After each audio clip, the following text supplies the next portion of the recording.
حضرت عمر رضی اللہ تعالی عنہ کا زمانہ ہے، جب یروشلم فتح ہوا، حضرت ابو عبیدہ بن جراح رضی اللہ تعالی عنہ حضرت عمر کو دعوت دیتے ہیں کہ آپ مدینے سے چلیں اور یروشلم میں پہنچے۔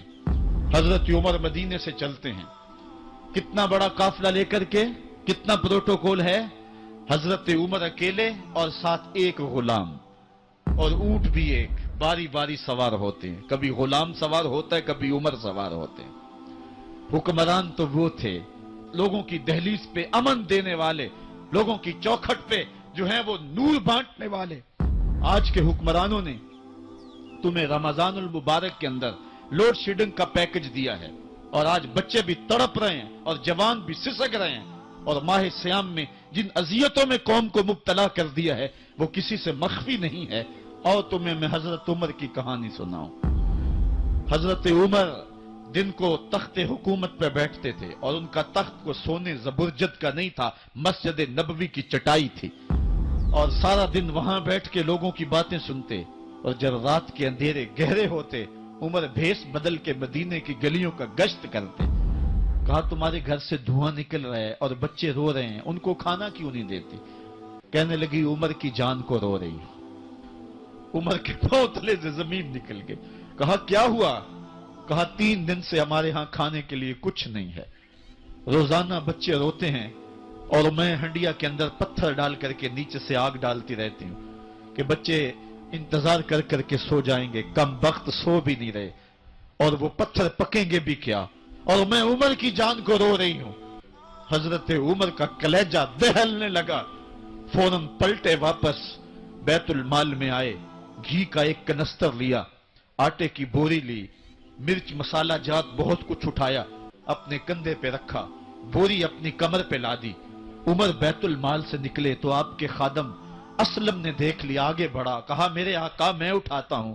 عمر کی آنکھوں میں آنسو ہے۔ کہا اسلم قیامت کے دن میرا بوجھ اٹھا لو گے؟ کہا قیامت کے دن تو اپنا اپنا بوجھ اٹھانا پڑے گا۔ کہا عمر کو آج اپنا ہی اٹھانے دو۔ حضرت عمر وہ گھی کا کنستر اور وہ آٹے کی بوری سر پہ اٹھائے ہیں، اور اس خاتون کے گھر جاتے ہیں اور دستک دیتے ہیں۔ وہ جب دیکھتے ہیں اس کی جان میں جان آ جاتی ہے۔ کہا جلدی جلدی آٹا گوندو، اور عمر سبزی کاٹنے لگ جاتے ہیں۔ حضرت عمر رضی اللہ تعالی عنہ سبزی تیار کر دیتے، ادھر آٹا گند جاتا ہے، اور پھر اوپر چولہا رکھا جاتا ہے، چولہے کے اندر آگ رکھی جاتی ہے، وہ کھانا پکانے لگتی ہے، آگ بجھتی ہے۔ تاریخ نے لکھا ہے آگ بجھنے لگتی ہے، عمر جھک کر کے پھونکے مارتا ہے، عمر جھک جھک کے پھونکے مارتا ہے۔ کھانا پک گیا اور بچوں کے سامنے کھانا رکھ دیا، بچے کھا رہے ہیں۔ اب بچے رو رو کے نڈال ہو چکے تھے۔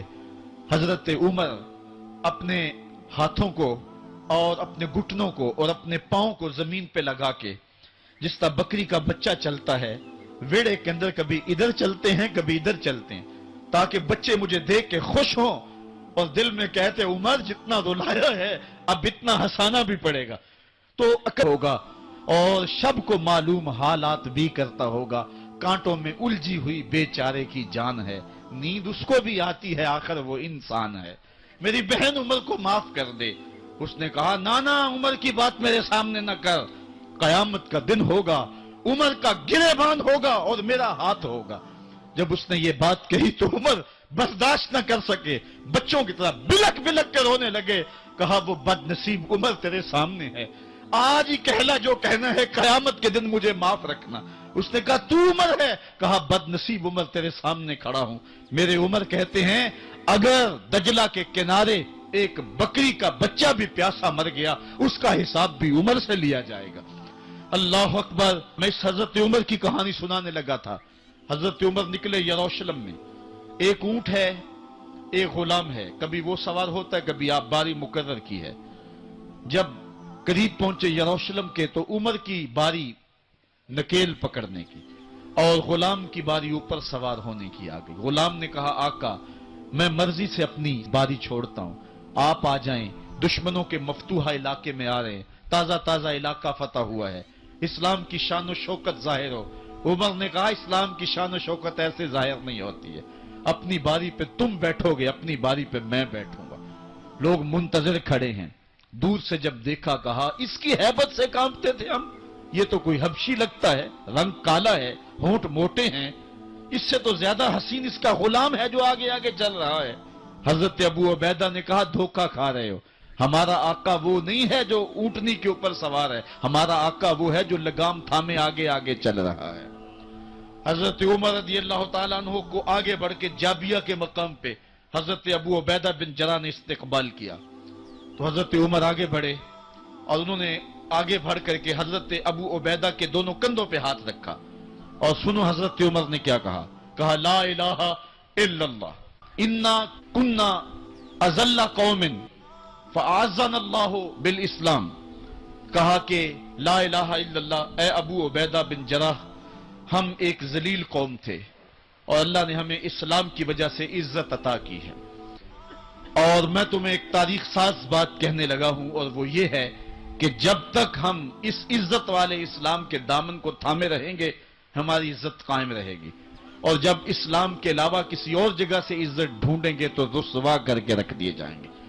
یہ ہے وہ خلاصہ جو حضرت عمر نے امتوں کے عروج و زوال کا بیان کیا ہے۔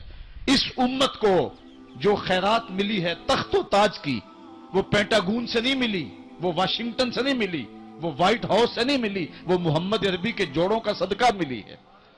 اس لیے جب ہم نے اسلام سے انحراف کیا، پاکستان حاصل کیا گیا تھا، پاکستان کا مطلب کیا؟ لا الہ الا اللہ، ہم نے اس نعرے کو چھوڑ دیا ہوا ہے، ہم نے انحراف کر دیا ہے۔ آج ہماری نظریں مغرب کی طرف لگی ہیں کہ تخت و تاج اس سے نصیب ہوتے ہیں، اور دنیا کے اوپر ہم رسوا ہو کے رہ گئے۔ 5 اونٹ لائن میں کھڑے نہیں ہوتے تھے، اور آج شرق سے لے کر غرب تک 23 لاکھ مربع میل کی حکمرانی، اور انسان بھی لائن میں کھڑے ہیں۔ یہ محمد عربی کے جوڑوں کا صدقہ نہیں ہے تو اور کیا ہے؟ عمر سے تو 5 اونٹ لائن میں کھڑے نہیں ہوتے تھے۔ تو یہ عزتیں، یہ تخت و تاج، یہ حکومتیں ہمیں حضور کی دہلیز سے ملی ہیں۔ جب ہم نے اس دہلیز کو چھوڑ دیا تو دنیا کے اوپر رسوا ہو گئے اور ذلیل کر کے رکھ دیا۔